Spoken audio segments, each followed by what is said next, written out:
हम पूरे उस बिल को उस एक्ट को अनकॉन्स्टिट्यूशनल मानते हैं और ये आर्टिकल 25, आर्टिकल 26, 14 और 15 और 29 का ग्रेव वायलेशन है। ये हम पहले से ही बोल दिया है और आज फिर आपके सामने रिपीट कर रहा हूँ। अस्सलाम वालेकुम रहमतुल्लाहि व बरकातुहू। जी हाँ दोस्तों, मैं एहतिशाम निज़ामी कासमी। आज 17 अप्रैल 2025 है। नाजरीन, आज वक्फ तरमीमी बिल के ताल्लुक से सुप्रीम कोर्ट का बड़ा फैसला। इस वीडियो में बड़ी खबर से आपको आगाह करने जा रहे हैं। सुप्रीम कोर्ट के फैसले पर अपने रद्द अमल का इजहार करते हुए मौलाना महमूद मदनी साहब का एक बयान सामने आया है और मजलिस इत्तेहादुल मुस्लिमीन के सरबराह बैरिस्टर असदुद्दीन ओवैसी साहब का बयान भी सामने आया है।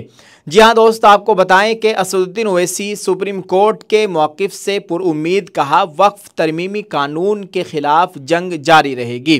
दोस्तों, सुप्रीम कोर्ट में वक्फ एक्ट की समाअत पर मजलिस इत्तेहादुल मुस्लिमीन के सरबराह रुकन पार्लियामेंट असदुद्दीन ओवैसी ने कहा कि हम इस कानून को गैर आइनी समझते हैं।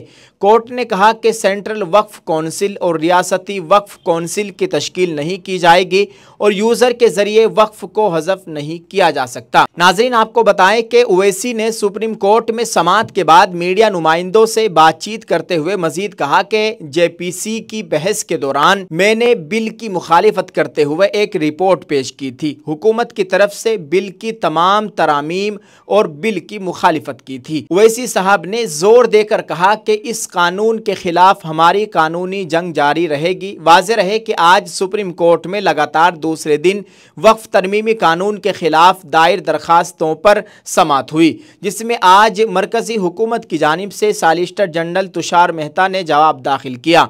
वक्फ तरमीमी एक्ट 2025 के खिलाफ अर्जी दायर करने वालों में ओवैसी साहब भी शामिल है। सुप्रीम कोर्ट ने फिलहाल वक्फ जू का तू मौक़िफ़ रखने का हुक्म दिया है। सुप्रीम कोर्ट ने मरकजी हुकूमत को एक हफ्ते के अंदर तफसीली जवाब दाखिल करने का हुक्म देते हुए अर्जी गुजारों को भी जवाब दाखिल करने के लिए 5 दिनों का वक्त दिया है। सुप्रीम कोर्ट ने सेंट्रल वक्फ कौंसिल और रियासती वक्फ कौंसिल की तश्कील पर फिलहाल रोक लगा दी है। नाज़रीन इकराम, बैरिस्टर असदुद्दीन ओवैसी साहब ने मीडिया के सामने अपनी ज़बानी क्या कहा, आप ज़रा इसको भी समाअत कीजिएगा। हम पूरे उस बिल को उस एक्ट को अनकॉन्स्टिट्यूशनल मानते हैं और ये आर्टिकल 25, आर्टिकल 26, 14 और 15 और 29 का ग्रेव वायलेशन है। ये हम पहले से ही बोल दिया है और आज फिर आपके सामने रिपीट कर रहा हूँ। No. See, let us be very careful. The Honorable Supreme Court, as rightly pointed out by my counsel, Mr. Nizam Pasha, the Supreme Court has said that the Central Waqf Council and the State Waqf Boards will not be constituted. Waqf by user cannot be deleted. Now, there are other provisions also which we as a party have come to the Honorable Supreme Court that calling it unconstitutional.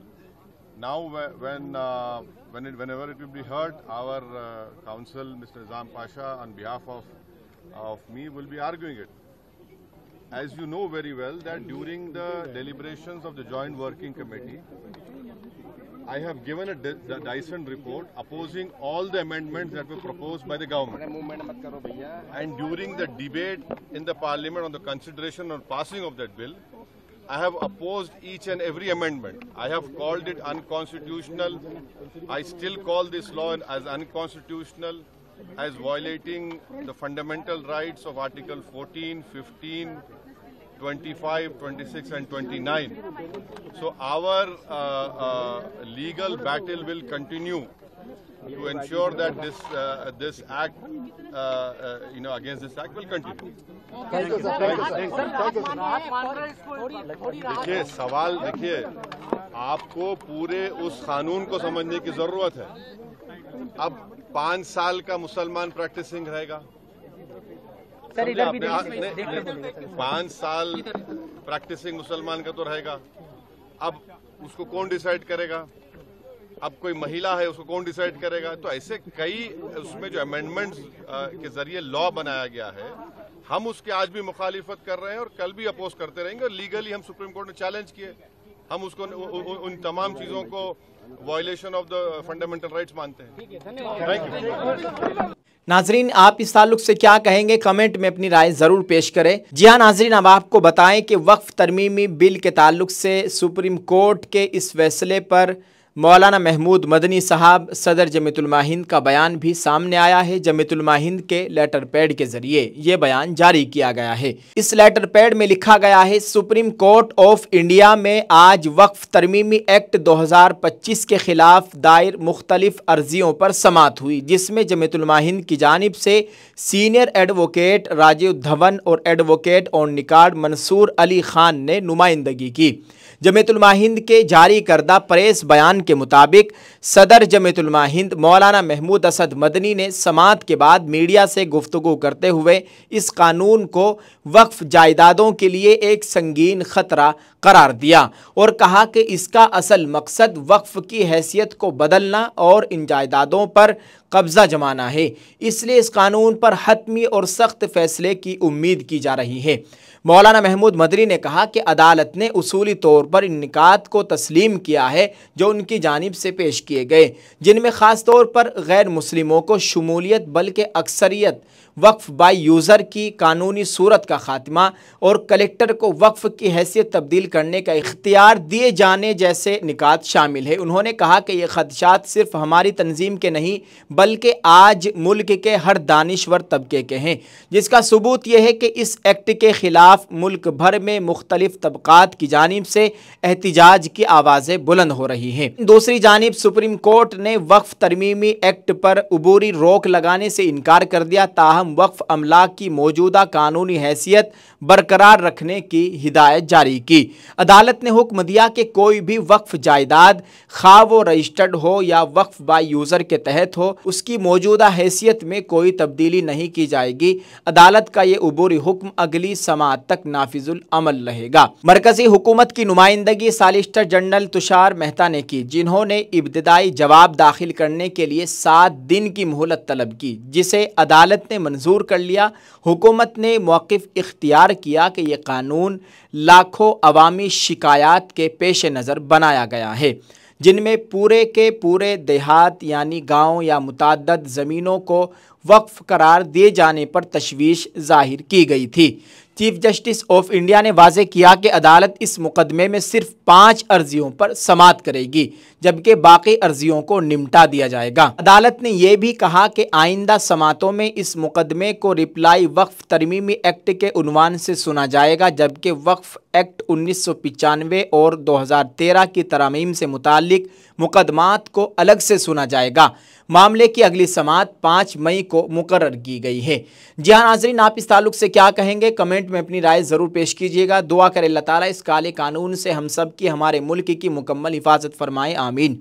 दोस्तों, एक और ख़बर है, मौलाना उमरैन महफूज रहमानी साहब general secretary all India Muslim personal law board ने कल 18 अप्रैल 2025 बरोज़ जुमा की नमाज से पहले वक्फ तरमीमी बिल के खिलाफ एक वीडियो जारी कर एहतिजाज दर्ज कराने की कॉल दी है। बिस्मिल्लाहिर्रहमानिर्रहीम व बिही नस्तईन।